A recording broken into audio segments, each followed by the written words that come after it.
as an artist.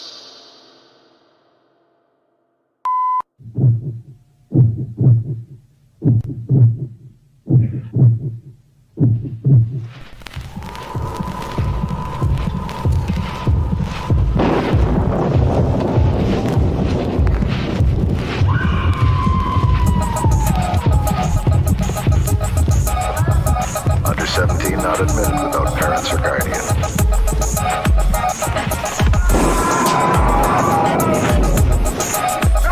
Under 17 not admitted without parents or guardian.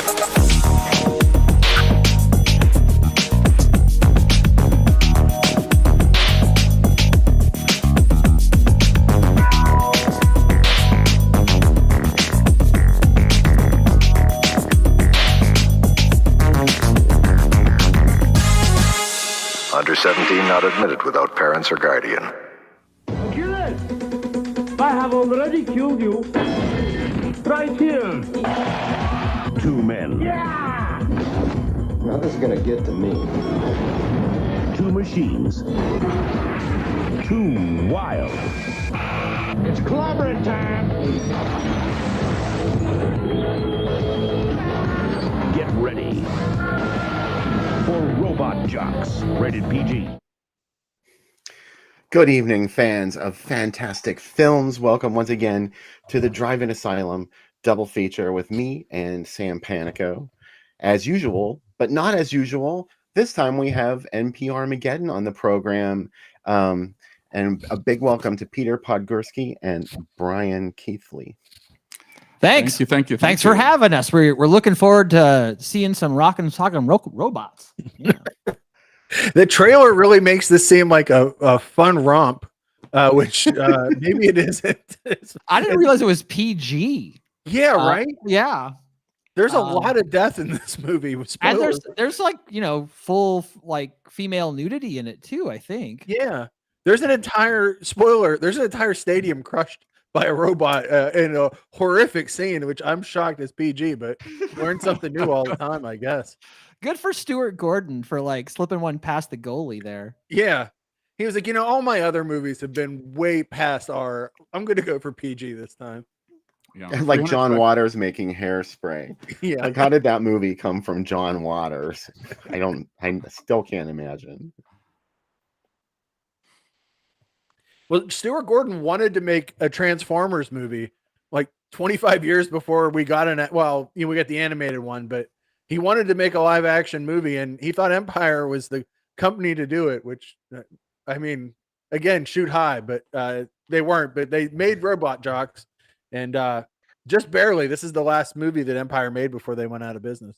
Well, Empire, they always did a lot of stop motion kinds of things. That'd be the only technology where you could do a transform. It'd have to be stop motion back in 1990. And it looks pretty darn good. Like it holds up. We're talking like Ed 209 levels, I think. We're approaching. We might be approaching. So it's a lot of fun. David Allen, who did the stop motion heroes, did a ton of their movies. Almost everything and into the Full Moon era too. Like he I love anything that Dave Allen did. Yeah. It's going to be good. The Crater Lake Monster. Yep. He did the Crater Lake Monster, if you can believe it. Well, they started with the $7 million budget, which is for Empire is an Indiana Jones level budget, and got up to 10 million, which is for them, it was really high. So it killed him. Crushed him. Yeah. This was a movie that was in, I don't know if you guys read Starlog back in the day, but it was in every issue, like teasing you that it was going to come out. And I just remember thinking, when is it, like, is it ever going to come out? Like, I was nuts about this. I would go to the video store and ask, and they would have no clue what it was. They'd be like, I don't even know what that movie is. And I'm like, it's going to be huge. Just you wait. Spoiler, it wasn't. But it is now. It's on the show now. So my prophecy of an 18-year-old, 17-year-old Sam has come true in 2023. Absolutely. It'll be a lot of fun. Yeah. So why don't you guys tell us a little bit about NP Armageddon? Yeah, sure. Well, we Brian and I have created like an audio series. It's fictional and it takes place in a post-apocalyptic Los Angeles. Don't forget the T. It's Los Angeles. And what else can we say? Like, it's what National Public Radio sounds like after the apocalypse, basically. So very dark humor. We kind of are all over the map. I play the host of the station, and we kind of kick it out to different people, different reporters, and different breaking news out in the wasteland. And there does come with a body count, but that's okay, because it's all in the name of the news. Yeah, and we have a pretty good a very eclectic cast. We have one of the last performances of Fred Willard, one of the last performances of Harlan Ellison. And so when you cast somebody in their 80s, you're at the risk of getting one of their last performances. We snagged two of them. We snagged two last performances. And who else? The woman who does the voice of Rita Repulsa is Barbara Goodson. Barbara Goodson is in it. Betsy Baker from the first Evil Dead is in it. She's a poetess. Tayson Day, if you remember Chocolate Rain, which is like a very early like viral YouTube video, Tayson Day is one of our announcers, along with Jello Biafra of the Dead Kennedys is also in it. he's shilling some products for us, some Yeah. sponsorship messages. Who Some else demented is kind of interesting? Erika Ishii, who does streamer and she's a TTRPG. streamer, and Andrew Bowser, who just did Onyx the Fortuitous, which I think was reviewed on BNS about movies. I think fairly recently. Yeah. Yep. And You got Hart Fisher too, right? You guys have Hart D. Fisher, the one and only Hart D. Fisher is and he's great. I just talked to Hart the other day for like, he'll talk your ear off. You should have him on the show at some point. I think he's awesome. Yeah, he's great. Yeah. That'd be awesome. If he'd do it, we're totally game. Oh no, Yeah. I bet he'd do it. I'll talk to him about it. Awesome. And so it's a 10-part audio series. Every episode's about a half an hour long, which is just about perfect for like if you're gonna go for a walk.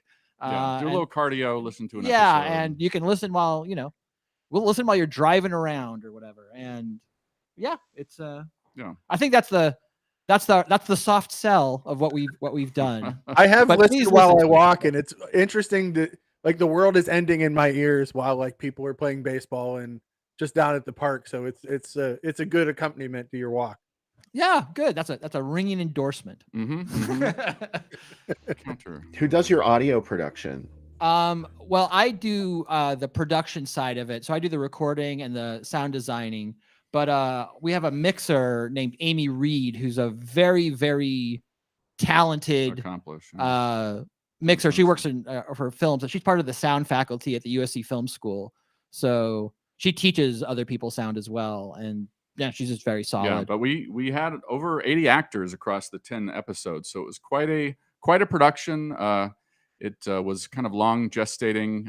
We did it kind of on weekends, and we couldn't be more proud of it. I think it's a very good piece of audio. So yeah, it's going to be. I don't think you will be able to find an audio series that sounds better than what we've done. You can get as good, but we are at the top tier of just audio excellence, in my view. Because we always wanted to go big, right? Like most podcasts are two people, right? Like talking about movies or whatever. So like we just wanted to go a little bigger with it, and monsters coming from the ocean, and demons popping on a head.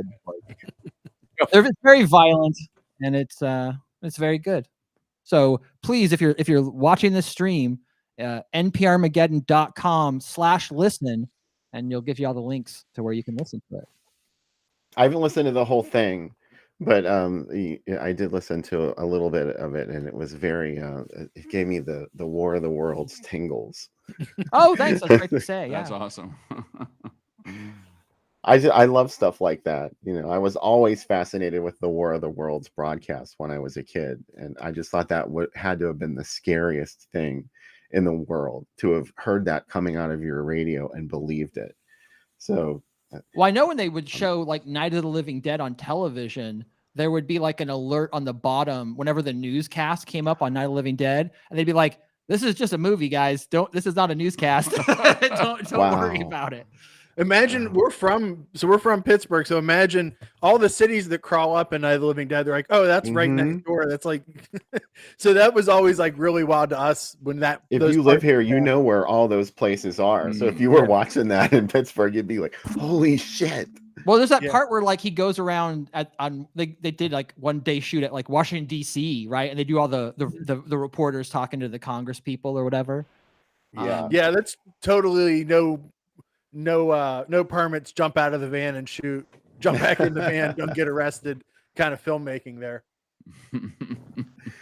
That's what I always think of that scene when people are like, oh, there's never any reason given for the zombie attacks at night. And I'm like, yeah, there is. Did you see that scene with the scientists? Did you think that was just a coincidence that the filmmakers included that in their script?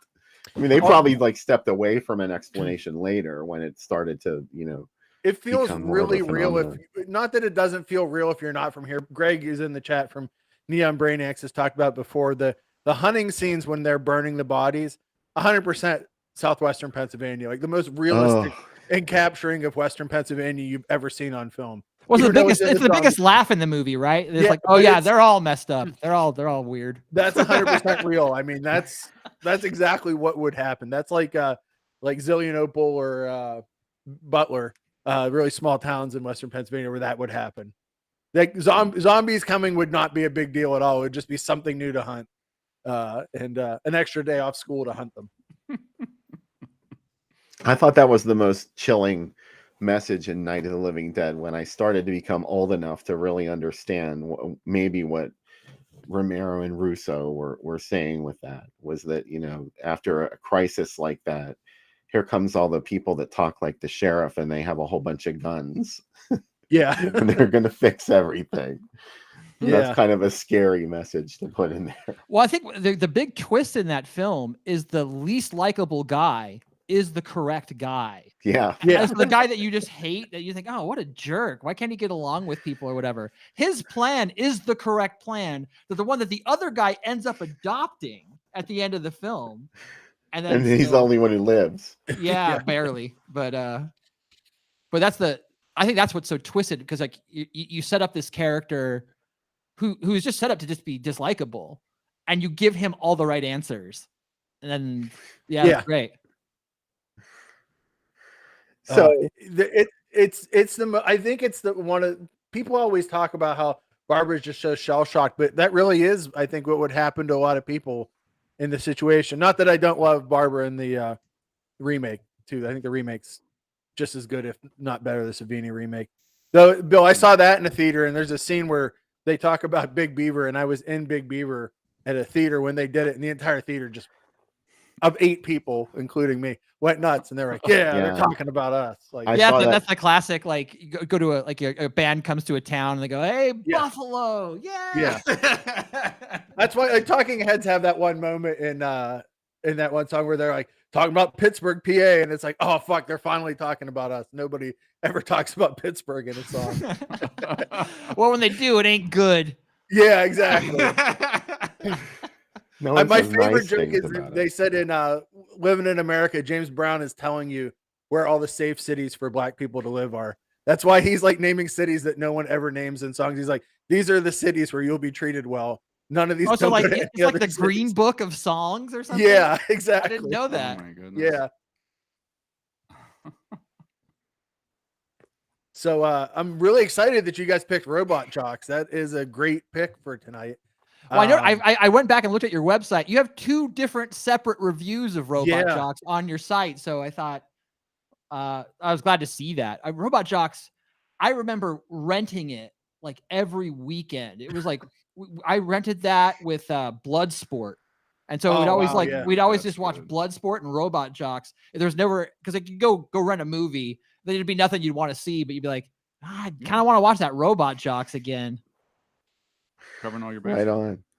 It's got a lot of rollerball kind of. It's the same, very similar. Where hey, there's no more war. There's just Robot Jocks.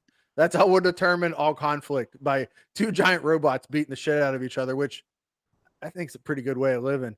It's almost utopian, right? It's like we're sick of all the wars, we're sick of all the civilian deaths. We're just gonna have 2 guys out on like Death Valley, like out in the mesa, and we're gonna have them battle, and that's gonna decide like the fate of Alaska. Yeah. It's like any issue that comes up, we'll decide this issue via some specialized robot combat, which is awesome. Like doesn't sound like the worst thing to do. Yeah, it doesn't sound like the worst thing.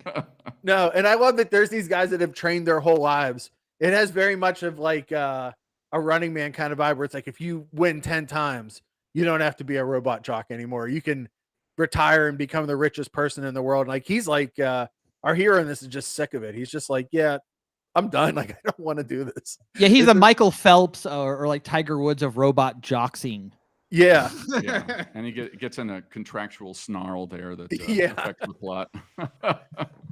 Meanwhile, like I love that of course, in the future, there can only be the American market and the Russian Confederation. These are the only 2 sides that could live. And the other side is very much like how Russians trained for the Olympics in the 80s. We're seeing this through an American lens, but it's like they've trained their whole lives. And on the American side, they're just starting to get into that, but there's still these like, almost like pro wrestling personalities with Achilles and Tex Conway, who's my favorite character. Yeah, they're personalities, right? Yeah. Well, it's got some of that Rocky flavor too, right? Like the Russians have the very scientific way of doing things, and the Americans are a little bit more loosey-goosey, right? We're a little bit more It does have that unspeakable. vibe. Yeah. That But it also has the structure of like a almost an Albert Pune kickboxer film. yeah. Like it's still like here's these matches that sort of determine where the plot goes, right? Like yeah. So watching it with Kickboxer, or not Kickboxer, with Bloodsport, I guess Kickboxer too. Like it's like it has just like that similar "you betrayed me, you were my friend," blah, blah, it plays all the hits of a classic like. That Rocky kickboxer Four film. montage is the first time where, as a child, where I was like, I'm being told something. Like we've talked, you and I've talked about propaganda before, but it's like Rocky's carrying all these like sticks up a mountain, and Drago's just getting injected over and over again. He's hurling logs around, and yeah. That's and then by the end, even the Russians are chanting for Rocky because they're like, they can see it in his eyes that Rocky, like, he should probably get killed by them, but they're like, no, we love him. He's this has that same feel though. That's what I dig about it. It's except they're in robots, which makes it more awesome. Well, I think what's also the nice thing about like this picture is painted by the Cold War to a large degree, right? Yeah. And I mean, when did when did the USSR fall? What year was that? That was I looked that up. It was like the Berlin Wall fell like a year before this movie was released. But this movie was written and produced before that. So before, and so what's interesting is like there's sort of a message of hope and cooperation between like the commies and the true blue Americans or whatever. It's like we don't have to keep doing this Cold War thing, we can just I think how heavily it leans into the Cold War probably hurt it by the time it came out, because it was a little bit of old news. It felt a little like, oh yeah, that was already decided. I also like that when the robot jocks talk to each other, they don't. It's bad luck to say break a leg or something. They're just like crash and burn. Yeah. The crash and burn is their breaking leg. It's like instead of good luck. Yeah. The last one, spoiler, but the last one at the end of the movie, like when I first saw it as a teen, I literally jumped out of my seat and ran around the room. This is the kind of movie that would make me hyperactive. I think you still do things like that. Huh? You still do things like that. I still do. I run outside yelling. I get so excited. You're always throwing I remember things at the like screen. after watching like things like Ninja Turtles or like the Mortal Kombat film, especially because like you're loaded up off of Mountain Dew and Skittles, and then the credits of Mortal Kombat roll, and then it's just like that dun dun dun dun dun dun dun, and you just want to fight, and win and flip around. I'm so glad I didn't see that in the theater, because like when they had the voice say Johnny Cage, I would have ripped the seat out in front of me. Probably would have gone crazy. That tune was banging, yeah. Yeah. And the other like childlike joy thing with robot jocks is just like, oh my gosh, he's got a green laser, or like, oh my gosh, his arm detaches and it's a rocket. Like all those kind of like weapons, you just like that pings a certain part of your brain. And even as like a POV shot on the fist, it like kind of flies with the cameras on it, and you're like, this is the greatest thing ever. Because it's also a production, right? They're also showing, it's like the Olympics kind of. So yeah, they've got like commentators and spectators and gambling, and like that does a really good job of setting up a pretty deep world that feels like it has a lot of lore. There's layers that you just get like a little bit of a taste of it, right? But you'll something to look out for in the film is like the propaganda posters. There's a lot of like pro-natalism throughout the film, like you should have kids and help us out, because you figure something happened back in the day. Why they're doing this robot thing is because they can't afford to lose the people. Like you can't have these massive armies. Like you're gonna like your DNA, like there'll be not enough gene pool left for the human race. So, like, well, I think especially in the American base, when we meet like Athena, some of the newer American robot jocks are all genetically engineered. Like they've been grown in a lab to be called tubies. They're tubies. Yeah, tubies. We're gonna watch this on Tubi. We're tubies. We're all tubies. We're tubies watching tubies. Yeah. And it's very, and I like that Achilles is kind of fascinated by her, because the lines on it, but he's kind of like, I've never been with a tubie before. This might be interesting. Well, it's interesting just like how like not stupid, but just uneducated the jocks are. They're kept in the dark. They don't get to know every little thing. They can't read. They can't read. Like they just fight and then like and drink. Yeah, they fight and they drink, and and that's Train. That's about it. You know, Like even his like when he had, I don't want to spoil too much, but when he has to go off plan near the end, his strategy at the end is like baffling. Like when I'm just gonna totally. fly We into talked about space that, as yeah. fast as I can. Like what? We really want to shoot a space scene, so let's Yeah. go up there. Well, David Allen built this space set, so we got to go up there and we'll do it. But it's funny when we first watched this because this is on the the Empire set that Arrow just put out, the big box set, and Gary Graham plays Achilles. As soon as my wife saw it, she's like, "Oh my god, he's from Alien Nation," which the Alien Nation TV series was a big deal.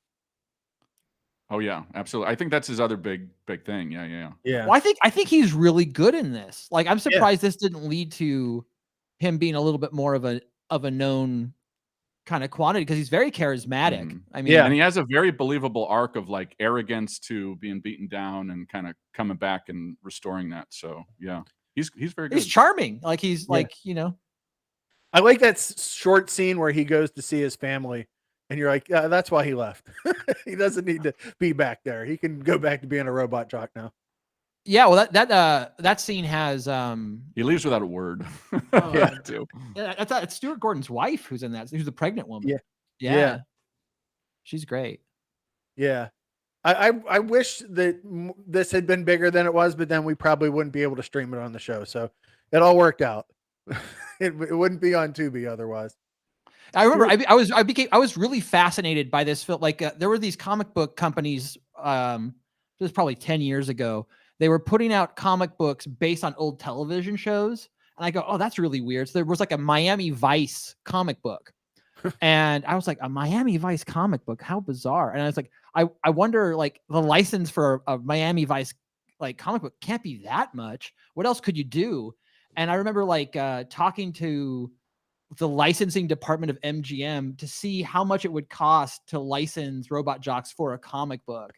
And, you know, I would have had to have gotten like likeness, right? I ended up not doing it, but I went pretty far down the rabbit hole Wow. where like I emailed Joe Halderman, asked him who had the rights to the movie. He goes, "Oh, you have to talk to somebody at MGM. I don't know. I'm just a writer." And so like, yeah, I got on the phone with the licensing department of MGM just to, you know, on a whimsy really, because seeing like, you know, like, as I wanted to see how well those Miami Vice comic books were going to do, because if they're going to do well, I was like, you know, people like Miami Vice that love Robot Jocks, right? I think the audience for Miami Vice is probably a lot bigger than Robot Jocks, honestly. But for me, Robot Jocks that's Well, there the was thing to that do. Lightning Comics too that did all the Corman comics for a while too. They did Death Race 2000 comic for like 5 issues, and I can't remember what other ones they did. Oh, they did Death Sport too. Yeah, I mean that stuff sounds like ripe to be. I mean, like someone's going to crack that code eventually because there's just too much good stuff. People are always looking for this IP, and it's like MGM owns every canon movie, right? Like they could make a new Delta Force right now, and there's all sorts of people like Scott Adkins and like, you know, Scott Adkins in the Delta Force film. Yeah. You're done. Sign me up. Yeah, there you go. Yeah, Done. and have Chuck Norris be the old guy, and like I'm The already old guy. well, he's the Lee Marvin character. He can take over and be that, and it's like, and 100% I would watch that movie. They don't even got to write a script. I'll just watch those guys hang out and shoot pool or whatever. Well, I think a movie that's similar, like with Scott Adkins film, I think a movie that punches so above its weight is Universal Soldier: Day of Reckoning. Oh yeah, that's like if Gaspar Noé made like an action film. It's so much good. better than it has any right to be. It's an art film. It's art. It's exploitation. It's brutal. Yeah. Man, like it's like the script is great. It's like Apocalypse Now, but like on with like a clone. like a tenth of the budget. But then it also has the best fight scenes you've ever seen in it too, because Scott Adkins is awesome. Yeah, he's so good. Mm-hmm. Yeah, it's sort of unfair. Like Scott Adkins was born 20 years too late, right? Because like he is not a household name. You have to be kind of into this stuff to know who Scott Adkins is. But both his ninja movies are amazing. If they had come out in like 84, he would be like Michael Dudikoff or bigger. Like sure. And like what were the MMA ones? Undefeated. Yeah. Undefeated. Yeah. They're great. They're so good. Where he plays Boyka. He did get into the last what do you call it? Expendables? Yeah, he's in that, and he's in the fourth John Wick. John Wick. John Wick. Yeah, thank you. It's like he's getting to be in some stuff like that, but it's like, yeah, but he's always like the fourth guy or something. Yeah, like, I know. You know, like where's like the big Scott Adkins? Scott Adkins also he's probably a better actor yeah. than all of his predecessors, like from his lineage. I mean, I love Chuck Norris, but I also know that he's not the best of actors. Yeah, I mean, What do you I mean? think comparatively, I think he's Stoic. He's better than, you know, like what Van Damme's pretty good. What Seagal's the worst. Yeah. Dolph Lundgren has gotten better. Yeah. And Schwarzenegger has gotten better, right? Like I they've had long careers. I always say about Van Thanks for Damme, getting us in trouble with all these these like angry muscle men who are like Damme's my past their favorite because prime. you have to spend Peter's like, he's a time- 3. He's a 3.5. No, they got better, but like Scott Adkins was always just good, you know. Like Van Damme needs all this time where you have to set up why he has an accent in every movie. Like they spend like 3 or 4 not minutes. Lionheart. Lionheart, you're just good to go. Yeah. Oh, but like sudden death shot here in Pittsburgh. They're like, well, he's French and he's French Canadian and he was a goalie. And then he came to Pittsburgh to be a firefighter. And you're like, I don't care. Oh, is that like a Die Hard ripoff? Is that one of Yeah, the, they blow yeah. up the Civic Arena where the Penguins play. Because the yeah. NHL was on strike that season. So the owner's wife wrote it. And she's like, what if someone took over the igloo? That's Gosh, good for her. yeah. And then they did blow up the igloo. They did. Then then it's gone now. They blew it up for real. I'm getting thirsty. I think it's time let's to do the drink. cocktail time. All right, so take it away, Sam, in a can. It's time for Robot Jocks, not Robo Jocks, which I always call it, but it's Robot Jocks, Jox. In the future, all our battles will be determined between giant robots fighting. There's only 2 countries and a lot of corporations. I don't even know if they're countries. Anyways, there's still alcohol. To represent the Russian side of the equation, we got the Nikolai vodka, right? And your wife. Yeah, 2 ounces. 2 ounces of Nikolai. Chambord, nearly done. This holy hand grenade, almost empty. We're going to do a half an ounce of Chambord, which we've combined with a half an ounce of peach schnapps. That symbolizes the American side of this war. There's only going to be 2 sides, America and Russian, forever. And then we're going to have 3 ounces of apple juice, half an ounce of hand-squeezed lemon juice, because even in the future, we do things the right way. This is Achilles, named for the best Robo Jock. Let's do a Robo Jock handshake. Yeah, we're ready to make it. Here we go. 2 ounces of vodka in your shaker. I wish a shaker looked like a robot jock. That's the peach and the Chambord. Peach and Chambord. This is the apple juice. Finally, the lemon. There's a Georgia in Russia and a Georgia in America. And just like Sting sang, do you think Russians love their children too? Do you think the Russian robot jocks' children love their children too? Here we go. Shake it up. Don't get any on the counter because your wife will get upset. Even in the future, your wife will get upset. All right, now we're going to pour that over crushed ice.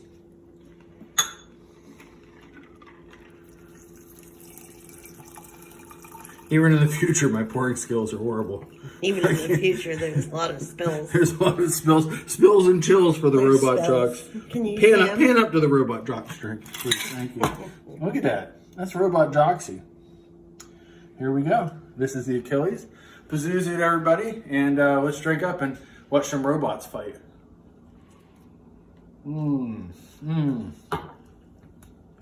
Let's do it. All right, so Pazuzu to all of you watching, and especially to our guests, NPR Armageddon, Brian and Peter. Thanks so much for being on the show. We appreciate it. Oh, wait, now you're unmuted. Thanks. Thank you. We don't have a drink immediately at hand, but we will. Look, I'm covered by the bottle. I can drink this drink that's right here on my face. Here, wait, there we go. That's there. That's worse. And do the. Here, we'll do the There Oh, we yeah. go. Crash and burn. Come down first, then it's a boom. It's like I'm Wonder gonna Right. virtually give you guys one, like boom. Boom. Crash and burn. Crash Gentlemen. and burn. I didn't stay on brand tonight with the cocktail, but I did make something inadvertently similar. Ah, Well, in that it has peach schnapps in it. That's where the similarity ends. Maybe I talked it up. my too other much. question about this movie is how are there no toys for this movie? Like, this feels like there's toys of every movie. I have Super 7 figures of every movie. No robot jocks. Do you think Todd McFarlane? I don't know. Maybe get Todd to make one. Gosh, He's I don't know. making everything. The market yeah. has to be so small, though. I mean, like the people that know this movie is small, but it's. Well, that's why you do a limited run, and it's like a $250, like extremely Yeah. detailed. Well, I like, think can do you the should run a full- Kickstarter to do some toys, Sam. I think you. I could- have a break-in 3-pack. I mean, how can I have break-in figures and not robot jocks? You know? Yeah. Well, especially like like this Charlie Band. It's not like he's afraid of making toys. Like he No, makes I like, have a all the Mr. Puppet Slauson Master toy he toys. made. Yeah. Yeah. I love the Puppet Master. I got to get some Puppet Master toys. Those are so cool. Yeah. I just got he's making new, obviously new films. I just got the new Subspecies 5, which I'm super jazzed about. I love full moon stuff. I can't help it. Well, I think Ted Niccolo is that who directed it? Like, Yeah. he's great. Like, Yeah. he's It's on super- Tubi now. It just went up on Tubi. Oh, okay, yeah, I want to check that out. Yeah. And I love even the Puppet Master, The Last Reich that came out a couple years ago. I loved it. I thought it was a lot of fun. Yeah, I think my favorite's probably 2. I think Yeah. like Puppet Master 2 is like the super good one. It's just I think it's such a great like you said rental movie where it's like you're gonna get what you paid for. Like I just want to see puppets fuck up human beings, and like that's pretty much the promise, the brand statement of that one. Yeah, but they went ham with toys. I bet there's not toys because Empire got absorbed and did like if Robot Jocks was a Full Moon picture instead of an Empire picture, there would be toys. Yeah. And was there not even like a model kit or anything? Was there No. nothing? Amazingly, Looks no. perfect for a model kit. Yeah. Bill's got some ads though. This is 2 men, 2 machines, 2 wild robot jocks. it sounds like Nothing's wacky stopping it. hijinks, doesn't it? I mean, When it you- sounds like either wacky hijinks or like men like kind of a club. Yeah, I don't know about too Like- wild. We got to work on the copy Too there. wild, Too too- wild. Men men, getting two wild with men and machines. and machines. it it's sounds just like a- 4 different things are getting together and something's happening. Yeah, degeneracy. Yeah. I'd be there for it. Yeah. I'd be first in line.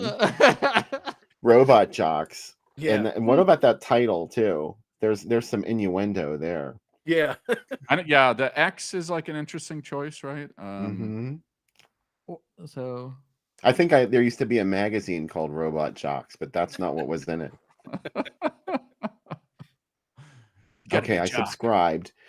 Here's some contemporaries. Predator for- 2? Oh, Oh, wow. nice. Yeah. So you could have gone and seen Predator 2 and then gone and seen Robot Jocks, then seen Home Alone, then wow, you could have just stayed at the theater all day at Oh. Scottsdale and have a fantastic experience. And is that a double feature for 3 men and a little lady plus arachnophobia? Is that a Yeah. double? Yes. What a pairing. Bring the kids. Robot Jocks and Men at Work. I don't. Oh, Darkman's on there, man. This was a good. This was a good slice. good Jacob's month. Ladder. Oh, look, Graveyard Shift. One of the Oh man. worst Stephen King adaptations. Young Ghost Guns and 2? Flatliners is like the good and bad side of being undead in one night. Yeah, Young that- Guns that's- 2 and that's Pretty Woman. There's a good. continuation there, right? Like, Yeah. Yeah, when the It's just- ghosts come and take him over at the end of Ghost, then you go right into Flatliners. I don't think Graveyard Shift was that bad. It's all right. I mean, It has Brad Dourif. who I love. Yeah. Brad Dourif is in it. Hmm. I've never heard of White Place. Do you What- know, does anybody know White Place? So it's plays with ghosts. Palace. Oh, White Palace. Yeah. White Palace. I don't can't know read what that far away. Palace is. I don't know what White Palace is either. I know what Oh. Roadhouse is. I think Susan Sarandon was in White Palace. Yeah. That's the one with James Spader where he's younger and she's older. She's a Oh, it's one of those May December. yeah, and she's a diner waitress. Okay, Okay. that's hot. So I don't know. Would you guys say this was a well-known film? when it came out? Because this was not even a blip on my radar when it was theatrical. This was a video store film, as far Yeah. as what I think of it. Like, Yeah, theatrical. Like I was, there was no awareness or very little. yeah, I think this is like this is something. This belongs to the video store, Yeah. the video rentals. I knew you'd find a couple from maybe the week that it played, but like it's still amazing to me that it played theaters. Well, Like, there's another Stuart Gordon film that I quite like called Stuck. And like and I actually knew Stuart Gordon a little bit. Stuart Gordon was one of my thesis mentors for my my thesis film. And while I was working on that, Stuck was in theaters, but it was like one of those things where like it plays in a theater for like a week so they can say it had a theatrical run. But I went and saw Stuck, Stuart Gordon Stuck in the theater. And I mean, it was fantastic. I don't know if you've ever seen Stuck, but no, like, I've never seen it. Oh, it's really good. It's based on that. There was a news story where like a nurse got into a car accident with a homeless guy, and he got stuck in her windshield, and she panicked and drove home. And while Yeah. this guy was stuck in the windshield, she just like, left him there to die. And the I movie's, remember when that happened. this movie's based on that Oh, story. Jesus. It has Mina Savari as the nurse, and it's a great Stuart Gordon film where he's like, it's still funny. It shares some of the cast of Robot Jocks. His wife's in it still. Like Stuart Gordon seems to have like a rotating like kind of cadre cast of actors he always uses again and again.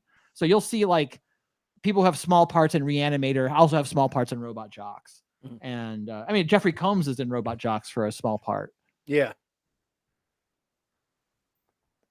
I think like the old woman in Robot Jocks who is kind of running the eugenics program, The Tubies. I think she is like the grandma in Dolls.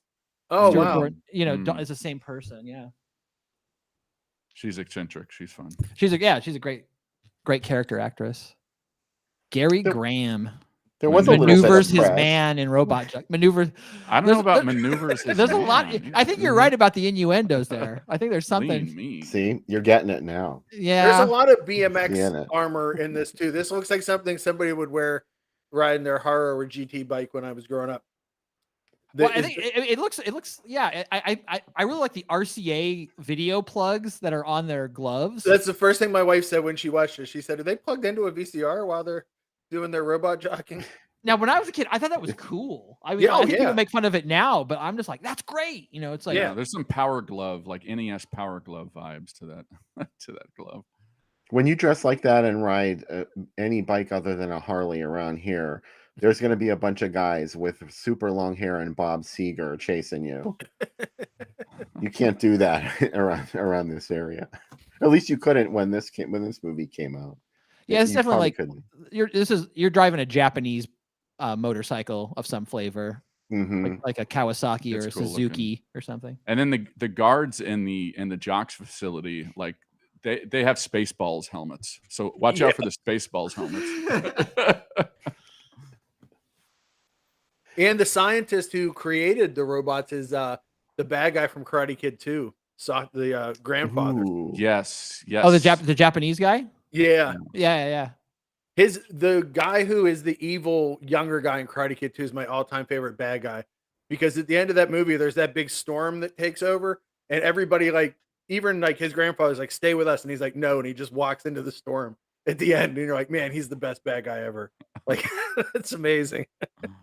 I think you have to think that Guillermo del Toro really liked this film, because if you see Pacific Rim, which is kind of like Robot Jocks meets Godzilla, Yeah. like, but a lot of the way that the Robot Jocks maneuver their machinery, like in that, like standing up and like pretending to walk and having the robot walk, exactly the same device used in Pacific Rim. And a lot of the tubies and like how people are generated for it, and how the program is super there's all the conflict to figure out who gets to fly them.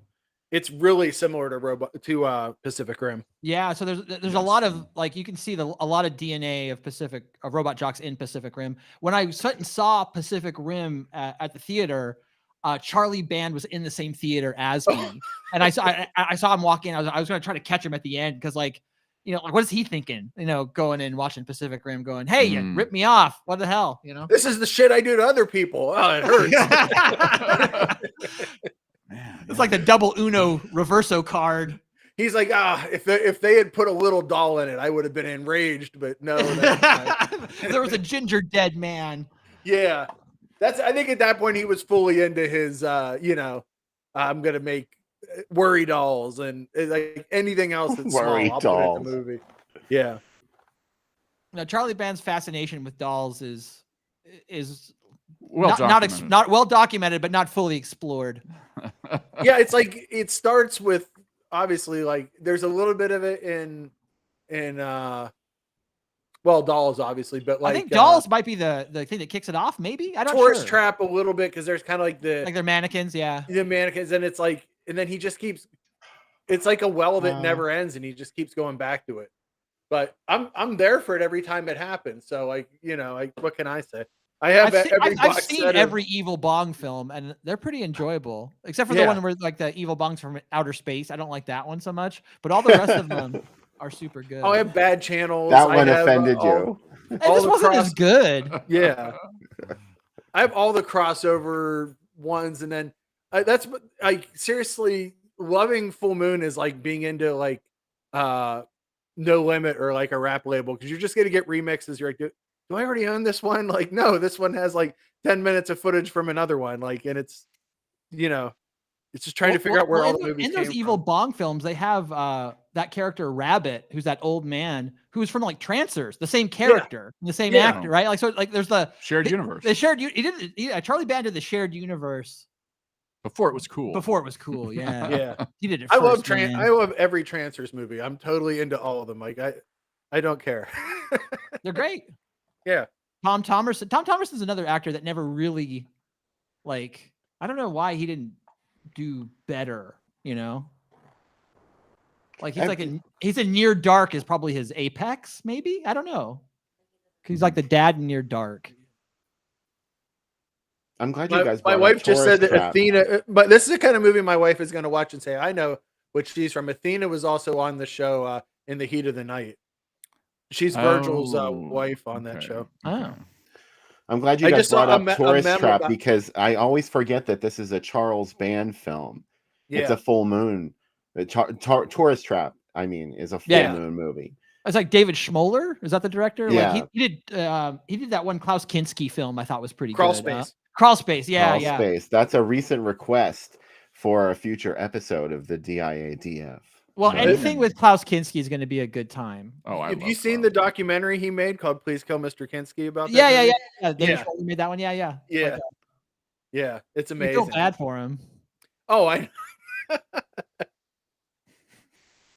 I really like the Full Moon still making stuff. The Empire stuff's a little better. The Empire box set's amazing. I think I've talked about on the show before, especially like Arena is another movie that fits into the, like, you could watch Arena and Kickboxer together because they're very much the same movie. Arena is pretty much body and soul, the old 30s boxing movie. Just with, it's like the best review I read of it was like, it's like the Cantina in Star Wars, except if everybody beat the shit out of each other and we never left it. And like, that's a great movie. Like, that's a movie I wanted.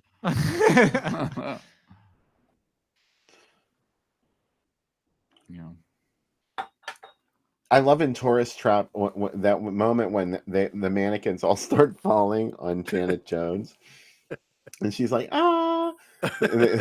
They show all the mannequin faces, and they go, "Ah!" It's so fucking weird. Jocelyn Jones. I said Janet Jones. I'm thinking of the actress from Humongous. Mm. The boob. Becca's brother used to call her as the mannequins a lot. And he would just call and be like, "Your world is dark." That's the best that Mr. Slot. Like there's so many like weird non sequiturs in that movie. And poor Vera from Mommy Dearest getting that plaster all over her face. Oh. I'm going to tell. Oh, I am going to tell. That's why she got what she got, because snitches. She did. That has one of my favorite taglines of any movie, that every year teenagers disappear. And you're like, fuck, this movie's going to get really weird. Like, they start with the tagline. Every single year, yeah. And I have They're the getting poster into of it downstairs in my statistics office, here. and I look at it every morning. I'm like, how did they let that go out as the tagline for a movie? Like, that's really foreboding. Like, I don't know if I want to see that movie. Which a movie that ends with a bunch of spoiler of dead children in a convertible just tearing down the vacation highway. Well, it's different strokes for different folks. Yeah. I suppose. Now, I saw you guys contributed to like a commentary of some. I looked at the trailer for this film. It looked very bizarre. It was like some science fiction dinosaur like movie. Tell me what is this thing that you guys did, and why did they ask you guys to do this? What's going on? What's the story? Replicator. Yes, that was what it was. Yeah. Replicator. Yeah. That's a movie that was directed by our friend Brett McCormick, who made The Abomination, one of the most brilliant shot on Super 8 films you'll ever see, that was made in the mid 80s. And that really is one of Brett's crowning jewels in his career. And Replicator was made on the sets of a movie that he wrapped filming on it a couple of days early. And they were like, well, we have enough time to make another movie. We still have these sets. Sam, what was the original movie? I can't remember what the original one was. It was for Corman, though. And he was made like, that movie for Roger Corman. The Abomination was just like, a bunch of friends making a Super. And he 8 said film, because they just finished a Corman movie and had so much time, he said, what if we beat that record of 6 days that he did on Little Shop of Horrors and just try to make a movie in like 5 days with what we got, and we'll write it over the weekend. And so, yeah, it's about a government experiment to create like a Stargate kind of thing that can teleport troops, except when they send men through, the men all turn out gay. And when they send women through, they turn into dinosaur women. And that's pretty much the plot. Gunnar Hansen's in it, Brink Stevens. So they went back and shot scenes with them so people would want to see it. But it's really fun. It's really goofy, and it's actually got pretty decent effects. And it's like a little shot on video wonder. And like they asked us to do it because I interviewed Brett for his book on the Abomination. That's how we actually started working for this company, Visual Vengeance, that puts out shot on video. We did Suburban Sasquatch for them as well. Oh, I heard of it. awesome. Yeah. I know that through Red Letter Media, which I adore. Yeah. And, I watch those guys. Suburban Sasquatch is fucking amazing. Yeah. I have to admit, I had reservations when Sam told me about this. And I was like, well, I don't know what I'm going to say about this movie, because I had never seen it until we got that assignment. And then I watched it. I was like, oh my God, this is fucking amazing. Yeah. So they keep showing me more and more things that I never would have watched if we hadn't gotten them to do as a commentary. And the movies are all turning out to be so much fun. I'm really glad that they're opening up and providing a platform for these kind of films, because, I don't know, a lot of people just upload this stuff to YouTube for free, and, that's fun, but it's nice to see a company giving them a nice, legitimate release. And Visual Vengeance, they pull out all the stops with their packaging. The last one, Suburban Sasquatch, they had this cool insert on the inside that was a sheet of little round stickers, so you could put them on the front of your box like a video box, and it was all these like video things, like please, be kind, please rewind. Yeah, kind of stuff. You could like do your own custom slip cover with it. And they've done Replicator is going to come with special glasses so you can spot and see if somebody's a replicator or not. Wow. Don't know how well those will work. Some of them come like with a like William Castle gimmick of some flavor. Yeah, and some came with like video store cards. One came with a prayer cloth. They put out, I think, 8 movies so far, and it's amazing because they all look like Criterion level releases. Like the box art's amazing. There's so much stuff in with them, and then you get these like deranged movies that are like the kind of last blast of like regional film, because they're made in really so far away from Hollywood by people that would normally never make a movie. Brett's probably the best director of these. There's a few other like well-known like shot on video directors whose stuff's going to be coming out as part of it too.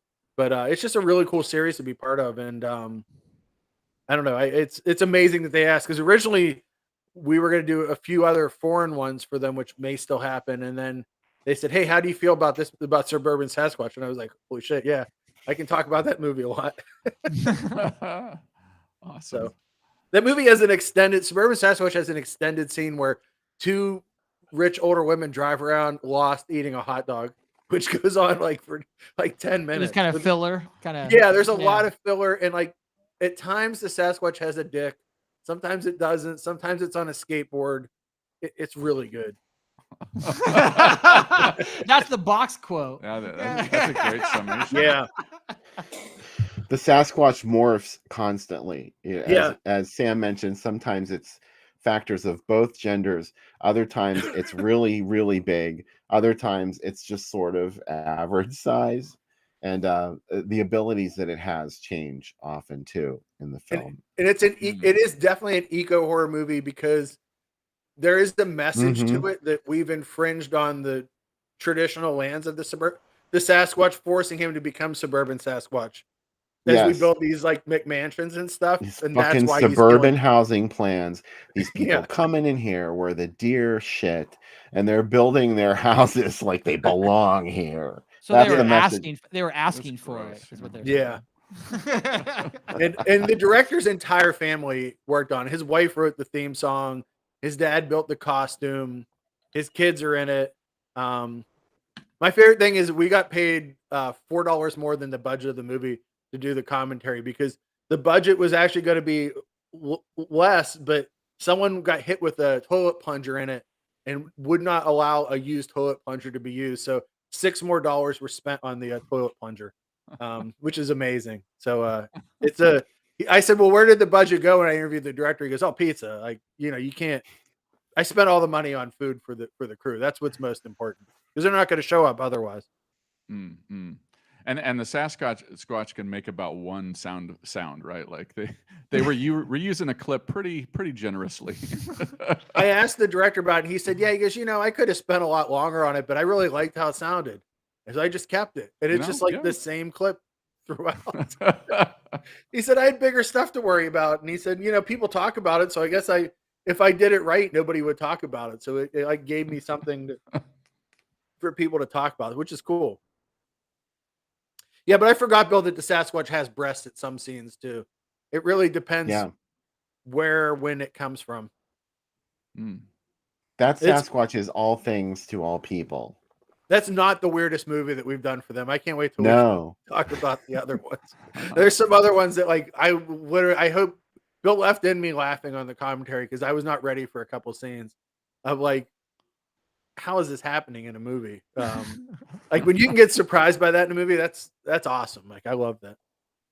That's a good movie. And these movies have no budget. They're just people with like really cheap access to special effects, like the kind of, it's just cut and paste stuff that you could do. But they were made in the late 90s, early 2000s when the technology quite wasn't as advanced as it is today. And at that point, when you watch a movie like that, like, of course, you can tear it apart and be like, oh my God, the acting's horrible. Oh my God, look at that. There's a mistake. Like, you're missing the point of that. This was somebody's creative vision, and they wanted to do this bad enough to make a movie out of this. And you have to go with their concept. What were they doing in this movie? And a lot of it is just really funny. So there is a lot of entertainment value in that kind of entertainment too. I never used to believe that when I was younger. I was just really snobby about movies. I'm like, oh, well, that movie's like, the budget's $10. How could it be any good? And so I don't blame anyone that believes that. Please come over to the other side because it's so much more fun here. Yeah, a movie I saw that was I was talking before the show a little bit. I saw recently was Even Hitler Had a Girlfriend, which was a a movie shot in Denver. And it is oddly compelling. There's just something about that film. It's grimy in a way that like kind of Henry, the Portrait of the Serial Killer. And instead of killing people, if Henry just, talked to phone sex operators and purchased call girls, if he just did that, I didn't kill him. He just goes around and kind of does that. It's just like, it has this sort of like level of grime to it, but like, you're also sort of just fascinated because you wouldn't call like the acting of that film really good, but it's also just, it's compelling. There's just something there. There's like, it captured something. And there's some, like, it's always intriguing when like, when the filmmakers do a little bit of like kind of artsy filmmaking in this style of movie, and it works. And it's also never something you've quite seen before.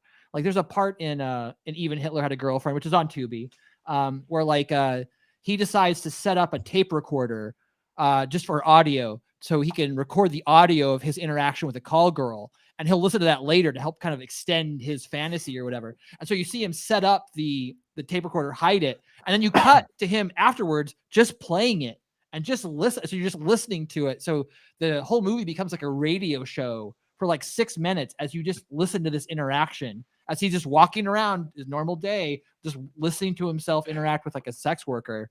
And it's like, God, this is so good. It's creepy and bizarre. You're just like, some guy just like listened to headphones, you know? Sam, what movie do you think that makes me think of?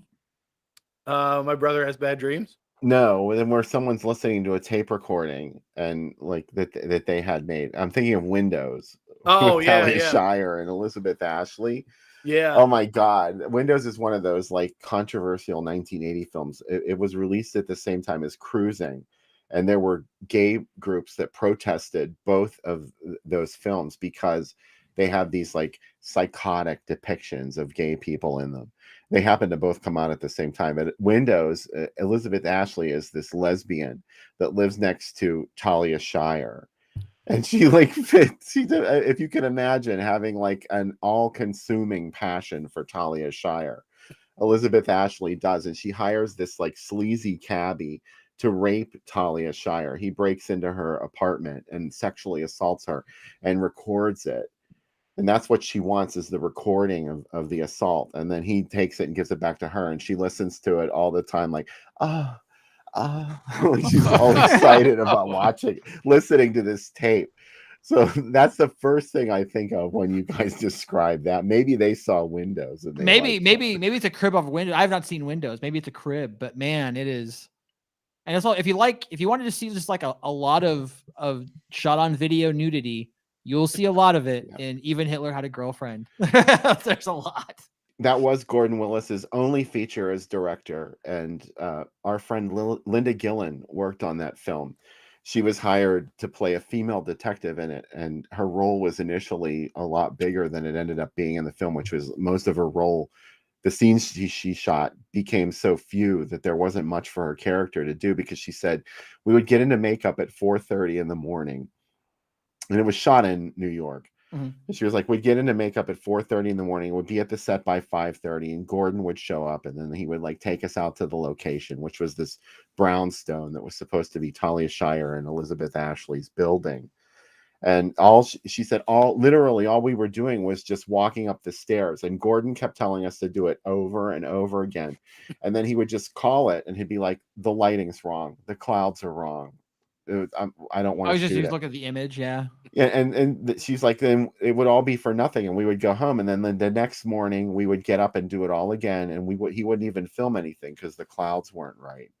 She was like, I knew right then that movie was in trouble. He's the guy. He was the guy who shot Godfather, right? He was like known as like the Prince of Darkness, because he just wouldn't put any light on anybody. Oh, and that's the best thing about Windows. It's really, I mean, people talk about it being a bad film. I like it.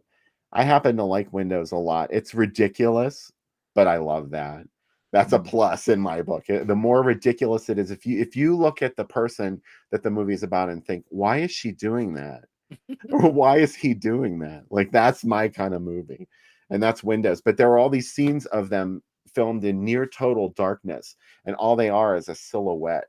And you can see them talking to each other. And it's just the most beautifully shot, strange movie you've ever seen. Yeah, that became his thing. Like, because, this is before you could see what image you were getting. So, because you shoot on film and then you develop it later. And that guy would just push it and then push it and then push it again. Like no one else was doing that kind of stuff. And he would love the way people are shooting now, where everything's super dark in every movie, where I'm like, what is going on in this movie? Yeah, he could teach them a thing or two, probably. Yeah. MP Armageddon.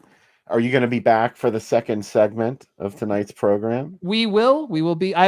We are going in cold. I have not seen Warriors of the Wasteland, even though I have seen many Enzo films. I have not seen this one, so looking forward to it. Okay, well, the link is on Movie Boom. Just go to Tubi and search Robot Jocks. You'll find it there.